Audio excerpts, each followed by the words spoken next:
Guys कैसे बस एक आदमी की बेवकूफी की वजह से पूरे पावर रेंजर एसपीडी की वॉट लग गई थी और यार वो बस एक वायरल क्लिप की वजह से गलती से एडवेंचर टाइम कार्टून बन गया था। और ऐसा क्या ही हो गया कि क्रिस थ्रिस और बाल्टी बॉय को बंद करना पड़ा। आज हम आपको आपके फेवरेट कार्टून और टीवी शोज के फैक्ट और बंद होने का रीजन बताएंगे जो कि आपसे किसी इल्यूमिनाटी की तरह छुपाया गया है। पावर रेंजर्स एसपीडी एक टाइम पर इस शो का नाम हर जगह पर फेमस था, लेकिन फिर ये शो एकदम से ही गायब हो गया और इसका कारण सिर्फ एक आदमी है जिनका नाम है हायम सेबैन, जो कि पावर रेंजर्स की पूरी फ्रेंचाइजी के फाउंडर हैं और इन्होंने पावर रेंजर्स को इतना बड़ा बनाया है। लेकिन इसके बाद इन्होंने पावर रेंजर्स में वक्त के साथ कुछ बड़े बदलाव नहीं लाए, यानी कि यार इन्होंने बस एक ही घिसी पिटी स्टोरी लाना शुरू कर दिया था। हर बार की तरह एपिसोड का स्टार्ट में एक विलन आता है, वह लोगों को परेशान करता है, फिर एपिसोड में इमोशनल सीन होता है, एंडिंग में एक बहुत ही बड़ी फाइट होती है जिसमें एक बहुत बड़े रोबोट का यूज किया जाता है and then after at lastly उस विलन को किसी चीज से पकड़ लिया जाता है। एपिसोड खत्म।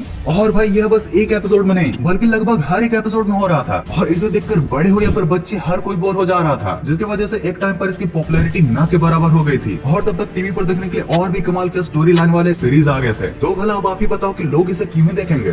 फिनियस एंड फर्ब एक ट्रायंगल और रेक्टेंगल शेप के शक्ल वाले कार्टून को देखना हमारे लिए बेस्ट हॉलीडे होता था। और यार इसमें शायद आपको ना पता हो बट फिनियस एक एम्बीडेक्स्ट्रस था, यानी कि वो 3 इडियट्स के वायरस की तरह अपने दोनों ही हाथों से लिख सकता था। भले उसके स्टेप ब्रदर फर्ब के 5 कजन्स के सामने शो ऑफ करने के लिए काफी अच्छी स्किल थी। यार इसमें एंटरटेनमेंट, क्रिएटिविटी, कॉमेडी सब कुछ था। यहाँ तक कि एजेंट प्लैटिपस पेरी भी, जिसे अपने OWC एजेंसी में 5 बार best agent of the year का अवार्ड मिला था, लेकिन यार फिर भी इसे बंद करना पड़ा था क्योंकि इसे बनाने वाले मेकर्स का कहना था कि वो इसकी ऑथेंटिसिटी को बरकरार रखना चाहते हैं। यह कार्टून उनके मेकर का ड्रीम प्रोजेक्ट था और इसलिए इतना फेमस होने के बाद भी इसे वो खींचकर रबड़ी नहीं बनाना चाहते थे, वरना भाई वो इंडियन सीरियल जैसा हाल हो जाता कि भला 1000 एपिसोड भी आ जाती, लेकिन स्टोरी के नाम पर वो ब्लैक पैंथर का पोज देकर स्पाइडरमैन बन जाती। लेकिन यार अगर आपने इसके लास्ट एपिसोड के सॉन्ग को ध्यान से सुना होगा तो उसमें ये बोला जाता है, Summer's done, we've had our fun, but this isn't the end of our story. So for nostalgia's sake, let's just take a break. So creators के द्वारा यही हिंट देने के बाद तकरीबन 3 महीने पहले फाइनली फिनियस एंड फर्ब के क्रिएटर ने हमें ये खुशखबरी दी।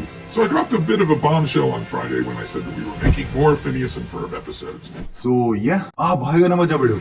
रिची रिच, अगर जिंदगी में अमीर बनना है तो भाई रिची रिच जितना अमीर बनना है। इस बंदे के पास अंधा पैसा है और इसे ही देखकर पहली बार मुझे बचपन में बिलियनियर बनने का ख्याल आया था। हाँ भाई ये वही रिची रिच है जिसके खिलौने से लेकर डायपर, टॉयलेट पेपर सब कुछ सोने का हुआ करता था।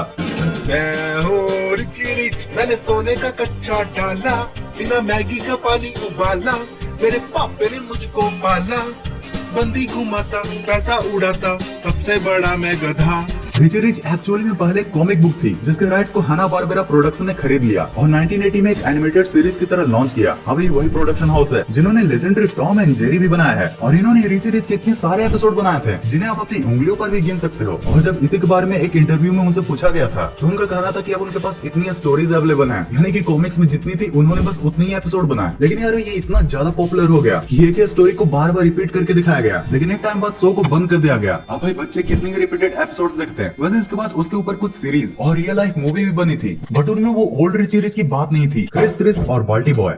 इंडिया के फोक आर्ट ने अगर किसी कार्टून को बेस्ट तरीके से दिखाया है तो भाई वो कार्टून यही था।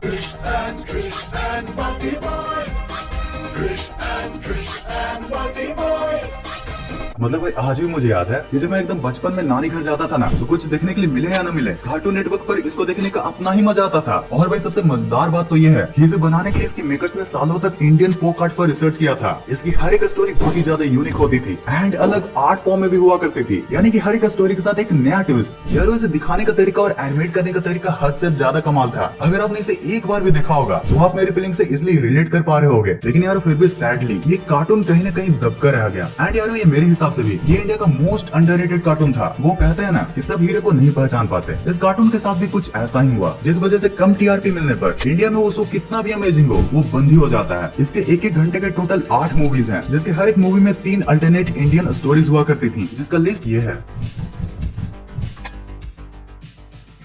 Adventure time. भाई शो में जितनी पागलपंती थी कभी कभी तो लगता है कि वो मेरी एबनॉर्मल इमोशंस का कारण है, क्योंकि सही में यार इस शो में कुछ भी होता था, just like the cricket thumbnails of YouTube.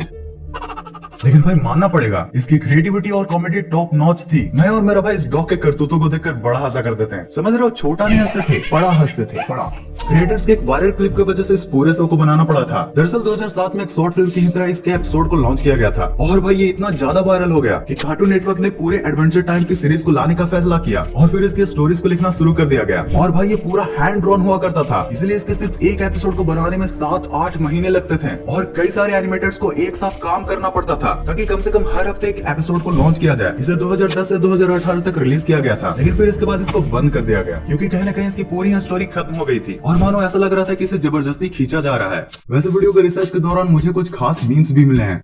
Power rangers introducing themselves one by one, villains be like, हाँ ये कर लो पहले बड़े लोग हैं, पहले ऐसे करते होंगे।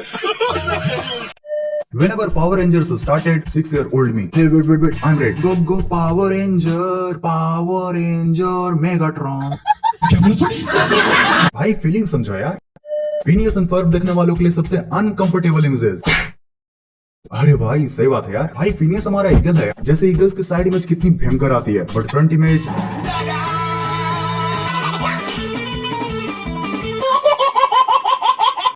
वैसे भाई तुम लोगों को भी मानना पड़ेगा यार, मतलब ये शोज बंद भी हो गए हैं बट जस्ट लाइक मी तुम लोग इसके बारे में भूले नहीं हो, इन चाइल्डहुड मेमोरीज की आज भी केयर करते हो। एंड भाई इस वीडियो पर तुमने क्लिक भी इसलिए किया ताकि तुम भी जान सको कि हमारे इन चाइल्डहुड शोज के साथ क्या हुआ। ओके तो ये वीडियो यहीं पर एंड होता है। अब अगर तुम भी चाहते हो कि इन शोज के बारे में और भी लोगों को याद आए तो इस वीडियो को ज्यादा से ज्यादा लाइक करो ताकि इस वीडियो को यूट्यूब और भी लोगों तक पहुंचा पाए।